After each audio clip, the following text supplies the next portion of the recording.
Now, I've had to turn down $50 million 4 times.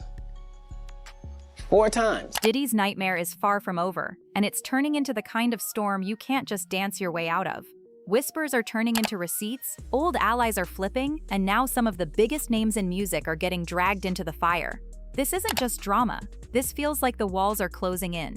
Smash that subscribe right now, because what I'm about to lay out is messy, shocking, and still unfolding. By the end of this video, you'll see why fans are saying the industry is finally eating its own, and why Diddy might not be the only one who should be worried. Every storm starts with one loud clap of thunder, and in this case, it was Katt Williams.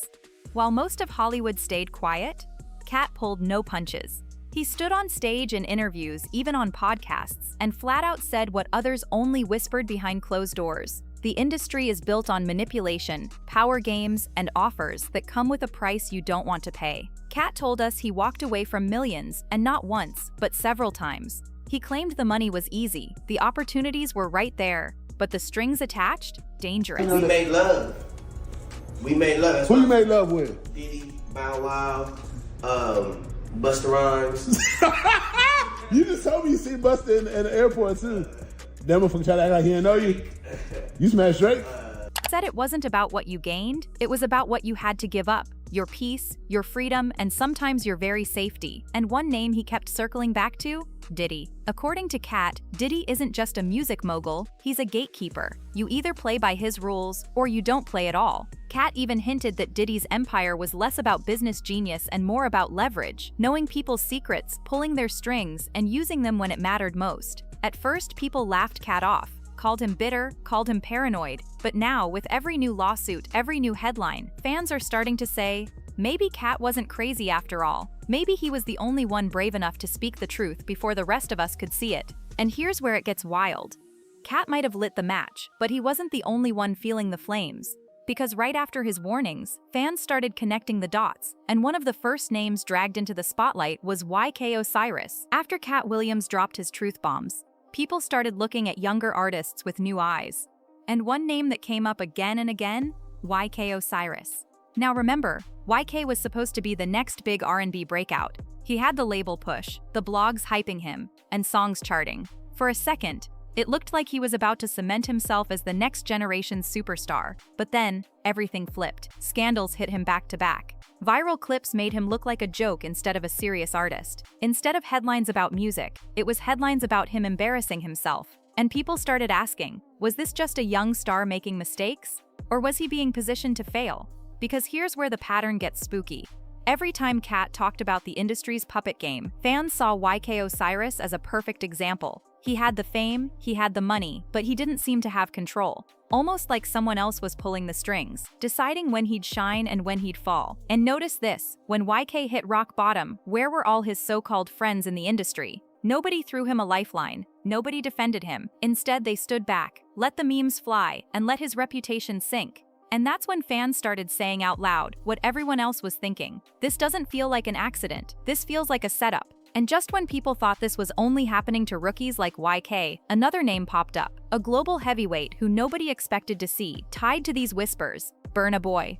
When whispers about YK Osiris were making the rounds, fans brushed it off as another rookie crumbling under pressure. But then a much bigger name entered the conversation, Burna Boy. Now Burna isn't some up-and-coming artist, he's global, Grammy-winning. He headlines festivals, fills arenas, and has become one of Africa's biggest exports in music. On the surface, he looks untouchable. But the deeper you dig, the stranger it gets. People started pointing out how fast Burna crossed over into the US market, almost too fast. Suddenly, he's everywhere. Award shows, collabs with megastars, front row seats in fashion. And when fans connected the dots, many noticed the timing lined up with the same industry networks that Katt Williams kept warning about. It wasn't just about talent, it was about access. Who gave him the doors? Who controlled the opportunities?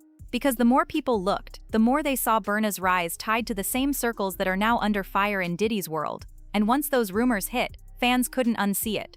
To make it worse, old clips resurfaced. Interviews where Burna looked uneasy, IG Lives where he slipped comments that didn't feel random, Suddenly, what used to look like confidence started looking like someone carrying secrets they couldn't speak out loud. Now, let's be clear, Burna hasn't been charged with anything, but the fact that his name even circles in this conversation is proof of how deep the web really goes. If a superstar of his level can get tangled in these whispers, then nobody is really safe.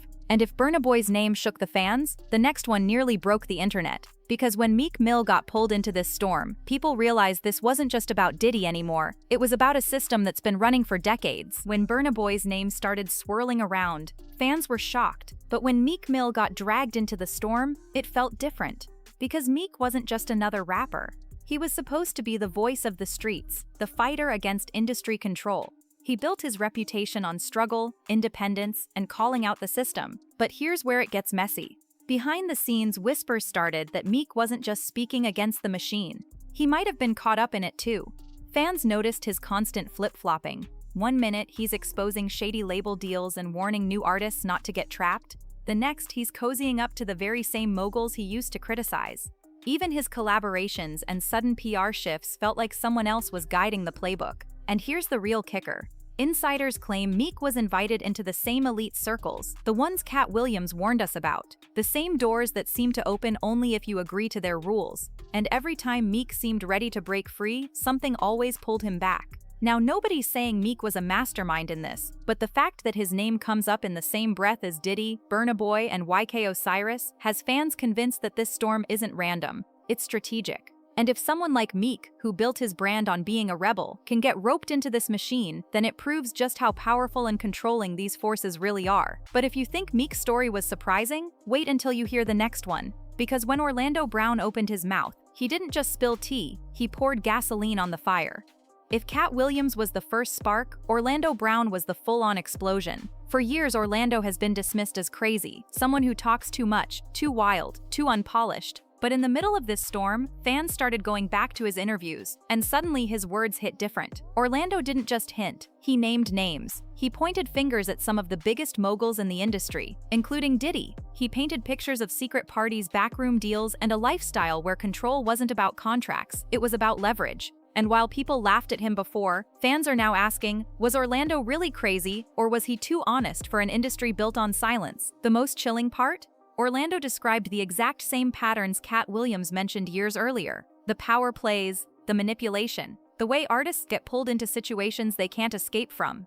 Two men from totally different lanes, saying the same thing in their own ways. And here's where it hits even harder. A lot of what Orlando said back then lines up perfectly with what's happening right now. From lawsuits to leaked stories, piece by piece, the puzzle is starting to make sense. For fans, Orlando went from joking to profit almost overnight.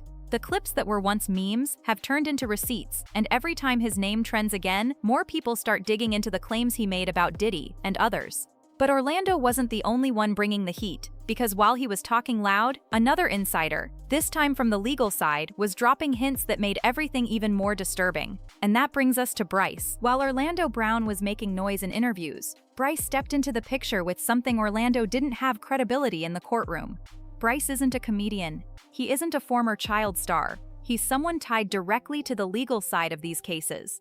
And when he spoke, people stopped laughing. Bryce claimed that behind the scenes, Diddy's defense team was playing dirty, bending the rules, twisting definitions, even trying to use loopholes to erase charges that everyone knew were real. According to him, they weren't just defending their client, they were rewriting the law in real time. And here's where it gets dangerous. Bryce said the prosecution made mistakes, big ones. He suggested that they left holes in the case wide enough for Diddy's lawyers to slip through. And if the appeals go Diddy's way, those holes could undo years of work, throwing the victims right back into the shadows. Fans took this as proof that Katt and Orlando weren't exaggerating. They were warning us. Because if the law can be bent this easily, what chance does anyone have against a billionaire with endless resources? But Bryce didn't stop there. He hinted that the industry has a long history of protecting its chosen ones, that trials don't just happen in courtrooms, they're shaped in backrooms, with power players deciding outcomes before juries ever hear a word. And if that sounds chilling, buckle up, because the next twist takes this story out of the courtroom and back into the heart of the culture. When 50 Cent entered the chat, he didn't just add commentary, he turned this entire saga into a battlefield. Enter 50 Cent and you already know, when 50 talks, the whole industry listens. He doesn't whisper, he doesn't hint, he exposes. From the moment Diddy's case started heating up, 50 was one of the first heavyweights to call it out publicly. Instagram posts, interviews, memes. He dragged Diddy without hesitation. And while some thought he was just trolling, others realized he was doing what nobody else at his level dared to do, naming the elephant in the room. 50 reminded everyone that this wasn't the first time Diddy's name was tied to messy situations. He posted cryptic captions, shared old clips, and dropped receipts that made fans think twice. Some even said 50 was strategically laying out evidence, bit by bit, just to keep the spotlight on Diddy. And here's the twist: 50 isn't just some outsider talking trash. He's a mogul himself. He knows the boardrooms, the contracts, the politics. When he points fingers, people know it's coming from someone who's been on the inside. But his biggest move? He didn't just go after Diddy. He mocked the entire machine protecting him. Lawyers, execs, even other artists. 50 basically told the world, I see through this and I'm not scared to talk about it. That's why his voice hit so hard. It wasn't just gossip, it was a heavyweight throwing punches in broad daylight. And if 50's boldness cracked the door wide open, what came next completely blew the roof off. Because the whispers weren't just about individuals anymore, they turned into questions about the entire industry's survival. By the time 50 Cent lit up social media, the conversation had already shifted. It wasn't just about Diddy anymore. It wasn't even about YK Osiris, Burna Boy, or Meek Mill. The real question fans started asking was, how deep does this machine go? Because let's be real, scandals don't happen in a vacuum. These stories repeat themselves, generation after generation. Stars rise, stars fall, but the system stays the same. And now people are finally connecting the dots. The patterns are too obvious to ignore. Young artists skyrocketing to fame, only to burn out or vanish just as fast. Contracts that look like opportunities but really feel like traps. Executives who profit off the chaos while keeping their hands clean. And every time an artist tries to break free, suddenly their career slows down, scandals appear, or worse. That's exactly what Katt Williams was warning about all those years ago. That's what Orlando Brown tried to scream about, even if nobody took him seriously. And that's why Bryce's words about the courts hit so hard. The scary part, fans are starting to believe the industry isn't broken. It's working exactly as designed, controlled, calculated. Every scandal, every downfall, every comeback, all just another move in a bigger chess game. And when you put it like that, Diddy's story stops feeling like a one-off headline and starts looking like part of a blueprint. But here's the thing, blueprints can be torn apart. And that's why the final piece of this puzzle isn't about Diddy or even the industry, it's about us, the audience. Because the way we respond next might decide how this story ends. Here's the truth nobody in the industry wants to admit. We, the audience, are the real power. Labels, moguls, lawyers. They only move if the public moves with them. Think about it. Every time Diddy trends, every time a clip of Katt Williams or Orlando Brown resurfaces, it's fans keeping the fire alive. It's people reposting, commenting, debating. Without that pressure, the story fades away. That's why you've seen so many of these cases disappear in the past, because folks stopped paying attention. But now, the climate has changed. Social media doesn't forget. Receipts get archived, screenshots get saved, interviews get clipped. And once the audience connects the dots, it's almost impossible for the industry to sweep it all under the rug. That's exactly why Diddy's team is fighting so hard to rewrite the story. They're not just battling in the courtroom, they're battling in the court of public opinion. They know that if people keep talking, keep questioning, keep demanding answers, it puts more pressure on the system than any lawyer ever could. And that's where the power flips. Because if fans stop buying into the same recycled narratives, if they stop letting the machine sell them polished lies, then suddenly the moguls don't control the story anymore. We do. Transition row, which leads us to the final question. If the machine is crumbling and the audience holds the power, then what comes next? Because the way this story ends could reshape the industry forever. So here we are. Diddy's case isn't just about one man's fate anymore, it's about whether the entire system can keep getting away with the same tricks. We've seen Katt Williams warn us, Orlando Brown scream the truth, Bryce lay out the legal cracks, and 50 Cent throw gasoline on the fire. Piece by piece, the story doesn't look like coincidence, it looks like a pattern. And now, the biggest question hangs in the air: who's next? Because if this machine really does recycle stars and silence those who don't play along, then Diddy might not be the last headline. He might just be the latest example. The industry wants us distracted, moving on to the next trend, the next scandal. But if we keep pulling at these threads, if we don't let go, this story could unravel in ways nobody is ready for. And the craziest part? The next twist might already be happening right now, behind closed doors, while we're sitting here connecting the dots. So buckle up, because this isn't over, not even close. If you've been locked in this far, you already know I'm going to keep digging. And when the next piece of the puzzle drops, you don't want to miss it. So make sure you smash that subscribe button, drop a like, and let me know your thoughts in the comments, because your voice is part of this story too. This isn't just entertainment anymore, this is about truth. And the truth, it always finds a way out.